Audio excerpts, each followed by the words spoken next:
absolute favorites, they were not.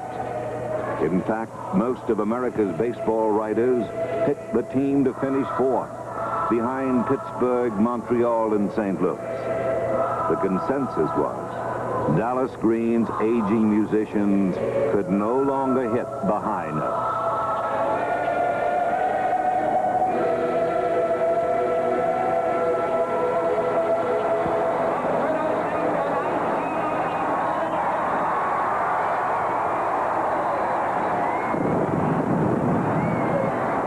Could Dallas Green stop the Phillies' decline?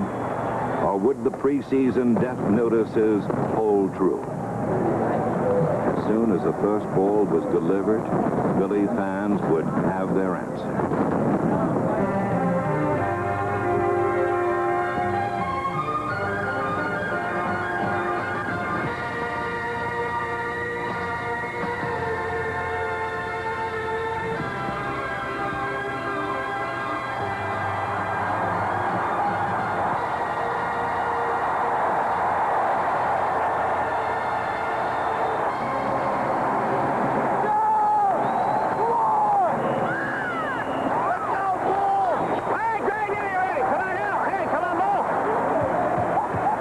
Stretch by Rogers, the 2-2 pitch. Swing and a long drive, deep left field, out of here, over on the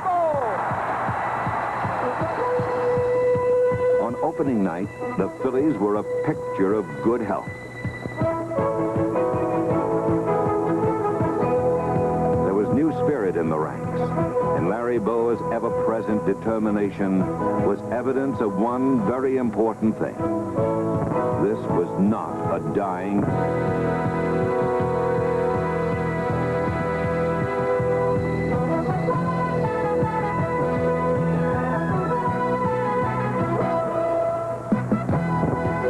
This was Dallas Green of team. Disciplined in fundamentals, sound in execution, and always willing to get down and dirty.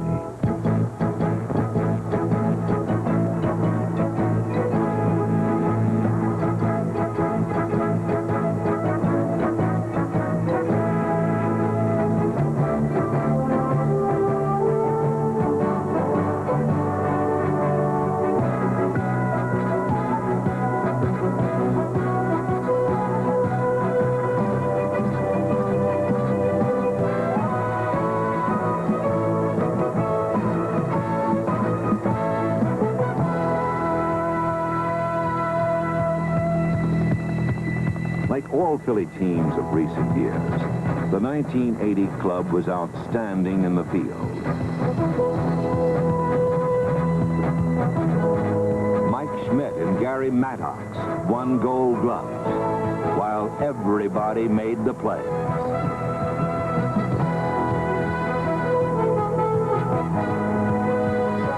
Year in and year out, no team in baseball plays better team defense than the Phillies.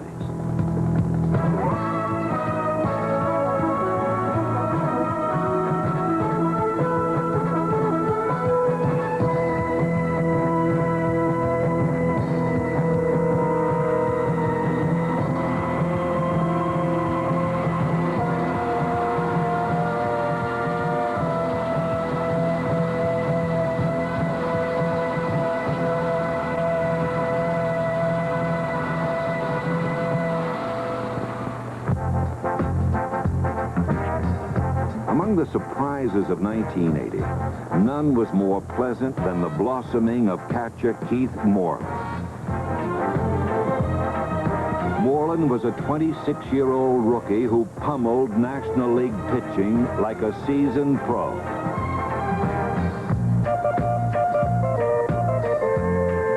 On July 27th, his batting average climbed above the 300 mark.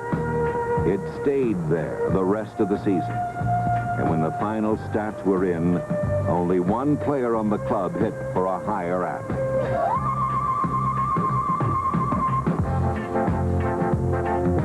That man was 24-year-old rookie Lonnie Smith, Philadelphia's offensive catalyst. In only 100 games, Smith led the club in stolen bases and led the league in hustle. While Smith and Moreland enjoyed fine rookie seasons, second baseman Manny Trio had his best season as a Philly. The same was true for Bake McBride, whose 87 runs batted in were a career high. But the man whose inspirational presence sustained this club was Peter Edward Rose.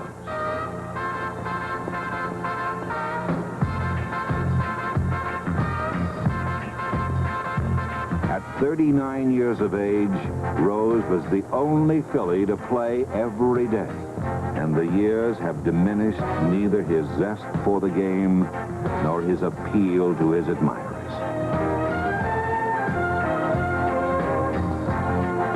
He led the league in doubles, and his 185 hits were a team high.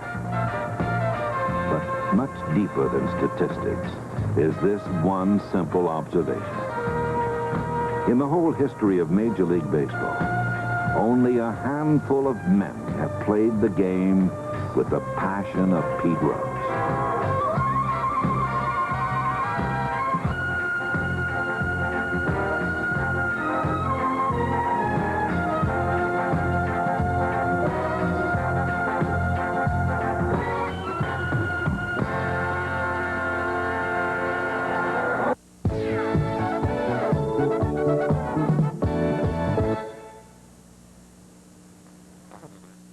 There's the man whose bat has launched more home runs in the past 7 years than any other active player.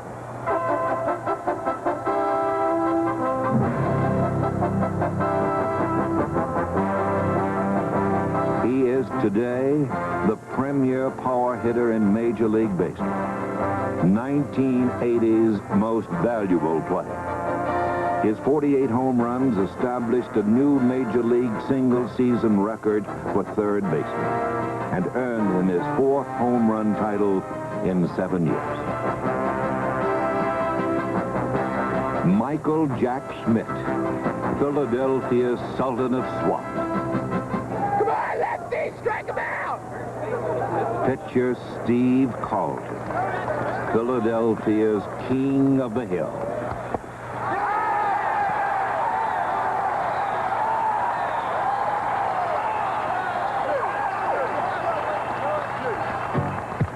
Carlton throws the best slider in baseball, a pitch that batters expect at the belt buckle, but which falls off sharply to their shoe tops.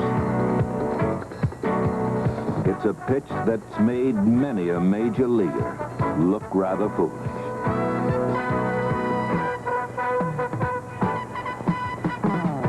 In 1980, Steve Carlton became the all-time strikeout leader among left-handed pitchers. Just another souvenir in the case. At age 35, Carlton started more games, pitched more innings, struck out more batters, and won more decisions than any pitcher in the National League. Not surprisingly, he also collected his 3rd Cy Young Award. The right-handed half of the league's best 1-2 starting combination was Dick Ruthven.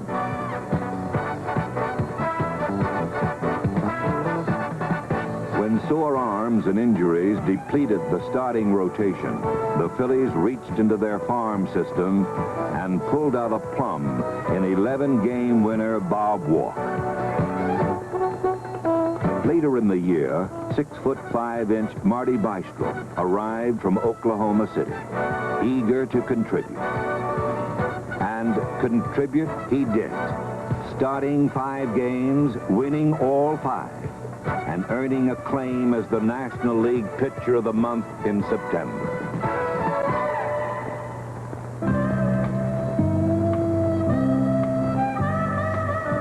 The good news from the starting front was bad news for the men in the Philly bullpen. For out here, where the game is no more than a distant vision, the longer the starters last, the less the bullpen has to do.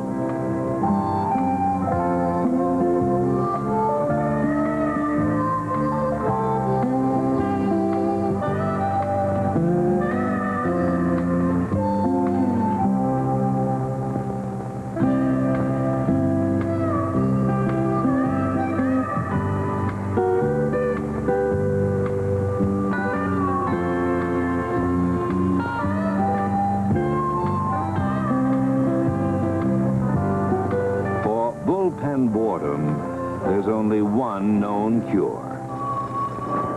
Yeah. Clarence.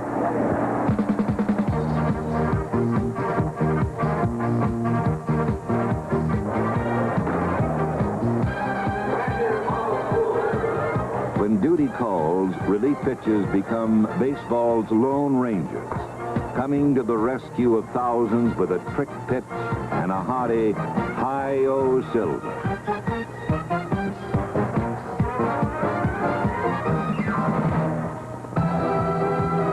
On the field, a relief pitcher's problems are many. First off, there are those who wonder if he can do the job at all. At the mound, his instructions are simple. Bail us out, or it's back to the bush leagues.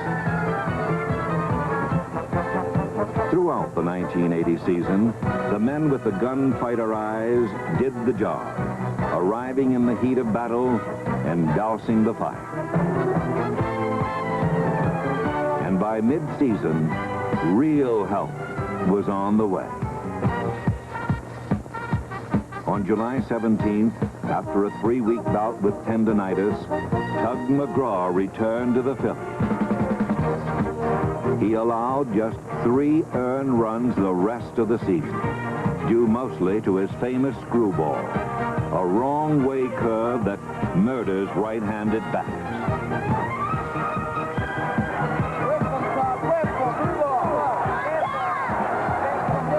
Nobody turns on the vet quite like the Tugger.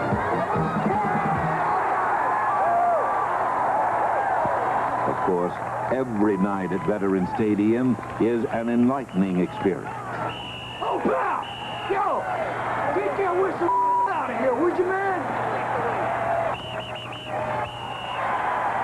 For the kids, a night at the vet could mean a free back-to-school gift from Tasty Cake. For the Phils, it could mean a visit from umpire Dutch Renner. No, Dutch. No. I know it was low. Might have been away. At least one umpire is always welcome. Hi, sweetheart. I miss you. Get the Hey, we're on TV and radio now. My wife's here. Don't do that. Eric Gregg, the Fanatic's favorite. Hey, Gigi, let's go. Right here. Come on, let's go. Come on now. Come on, Mike. Hit a gapper for us. Come on, get us started.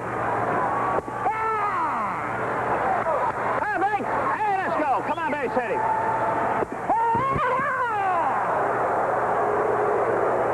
Of course, not even Eric Gregg can make the Phillies swing the bats. We still only got 1 hit, man. Let's go.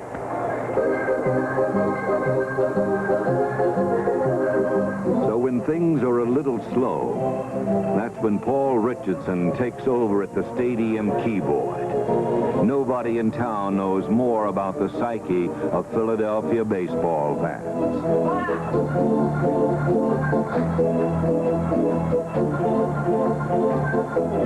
It's the ethnic things that they can clap their hands to. That seems to get the best response. But the situation isn't right. You got a tie ball game. It's 2-10 yet. Hey, good inning, Bobby. Come on, let's go. Come on, Bernie. Boone hitting .228. 9 homers. He has knocked in 51 runs.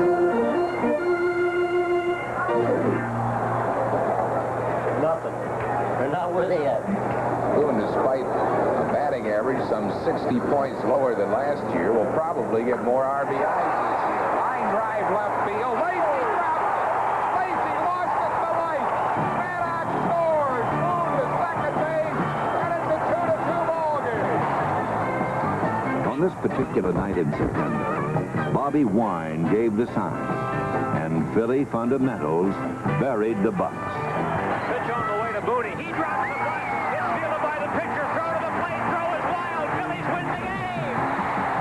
A heap at the plate as Maddox comes sliding into what? For the Pittsburgh Pirates, the season was over. For the Philly faithful, it was just getting interesting. Here's Palmer's pitch to it. Swing and a long drive. O'Neill, get up that ball. Out of here. Ball game's over. Phillies win 2-1. Big McBride a home run. Phillies win it 2-1. Lead the East by a game and a half. Big McBride bombed at home plate by his teammates. With a week to play, the Phillies were on top.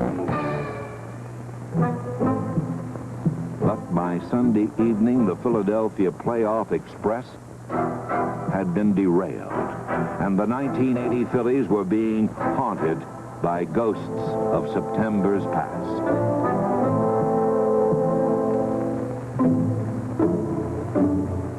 Were Philly fans about to be disappointed? The 1-1 pitch, swing and a ground ball, base hit. Phillies win it 6-5. Trio delivers with A stirring 15-inning win led to a 4-game sweep for the Cubs. And by week's end, the Phillies needed just one more win to clinch the National League Eastern Division title. The pitch to Schmidt. Long drive to left field. He buried it. He buried it way back. Out of here. Home run. Mike Schmidt puts the Phillies up 6-4. Oh, what a drive by Schmidt. Unbelievable. He hit that thing deep to the seats in left field. And the Phillies greet Schmidt at the plate. Mike clasps his hands. He shakes hands with all of his teammates. What a wild scene in Montreal. The Philadelphia Phillies, National League Eastern Division champions.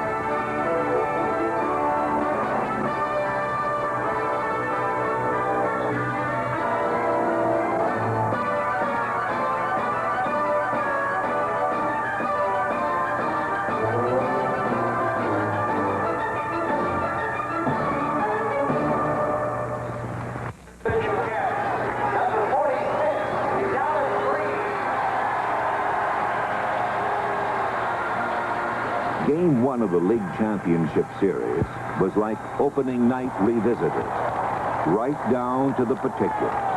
3-2 pitch, swing and a long drive. There she goes. Way out of here. Home run. Jake Luzinski. Right away, baby. That's it.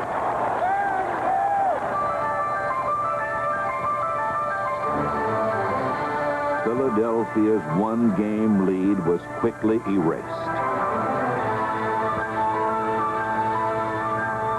The Astros took Game 2 at extra innings, sending the series to the Houston Astrodome, a place where the Phillies were anything but welcome.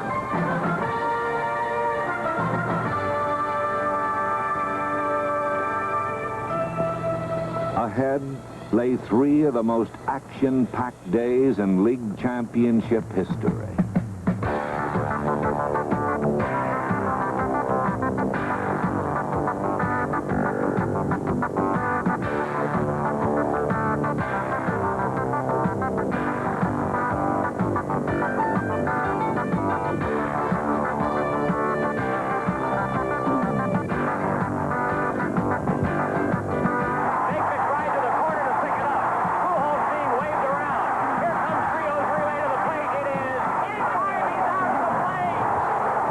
In Game 3, both teams had scoring opportunities, but each time Larry Christensen was in a jam, his defense bailed him out.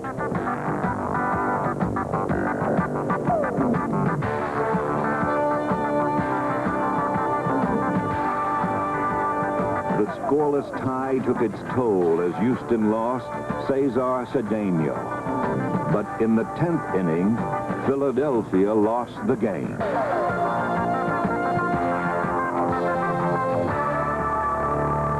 The Phillies were just one game from extinction. And the umpiring in Game 4 didn't make things any easier. One hopper to the pitcher. He throws to first. Maddox is out at first. Everybody else is safe. Wait a minute. What's Harvey ruling?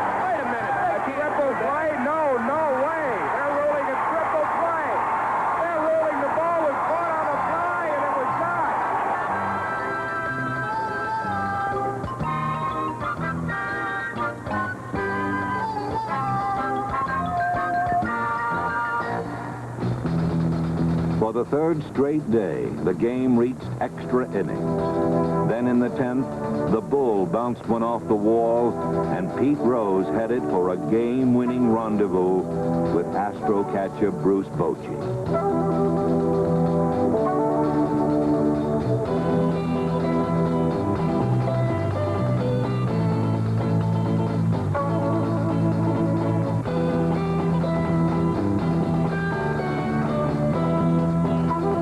In the decisive 5th game, Philadelphia once again received last rites. But versatile Greg Gross laid down a perfect 8th inning bunt to load the bases.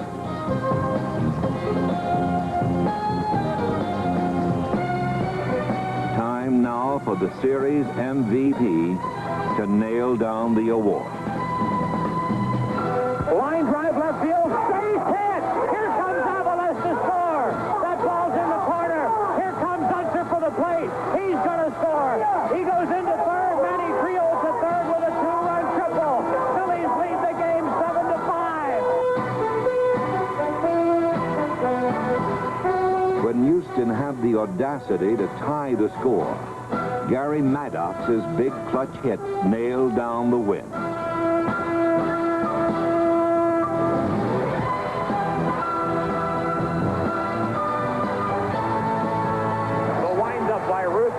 The 3-2 pitch. Here's a punch shot to center field. Maddox racing over. He catches the ball. Phillies win the pennant. The Phillies have won the pennant. The Phillies win the ball game 8-7. They go to the World Series for the first time in 30 years.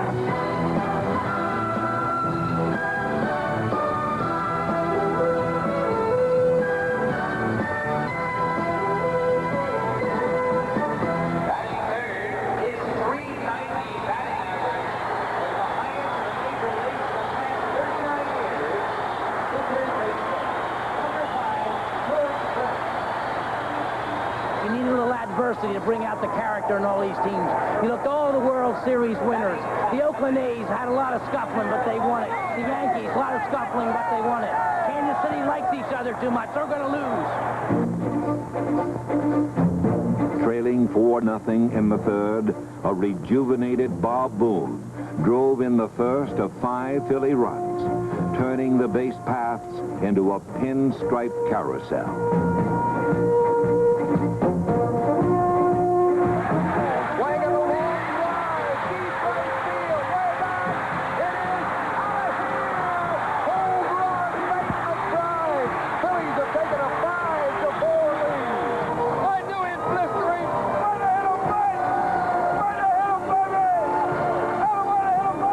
Philadelphia's 5-run rally sent the Royals down to defeat.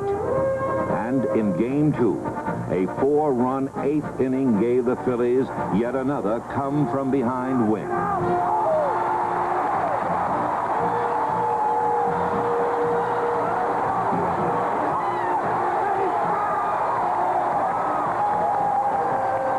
Just when the Phillies appeared invincible, the scene shifted to Kansas City, where the Royals evened the series. In the all-important 5th game, Kansas City took a 1-run lead into the 9th and sent out their bullpen ace to protect it. The Phillies sent out pinch hitter extraordinaire, Del Unser. Here's the pitch to Unser. Swing and a smash past Akins and down the right field line. Mike Schmidt is heading for third base, being waved around third. Here is the relay throw to the plate, and Schmidt is safe at home plate. Unser eventually scored the game-winning run, and the Phillies returned home just 1 win away from their first ever World Championship. But by now, it was a bygone conclusion. Here's the pitch to Schmidt. Swing and a line drive hit right center field. Boone scores. Here's Ronnie Smith being waved around. He scores, and the Phillies lead it 2-0.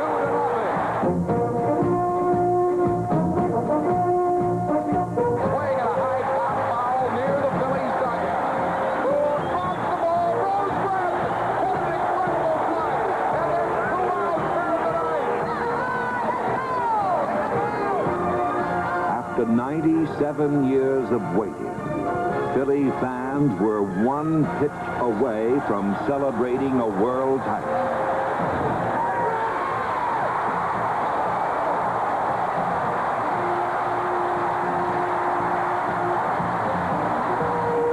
The celebration poured out into the city as more than 1 million people lined the streets to pay tribute to their conquering heroes.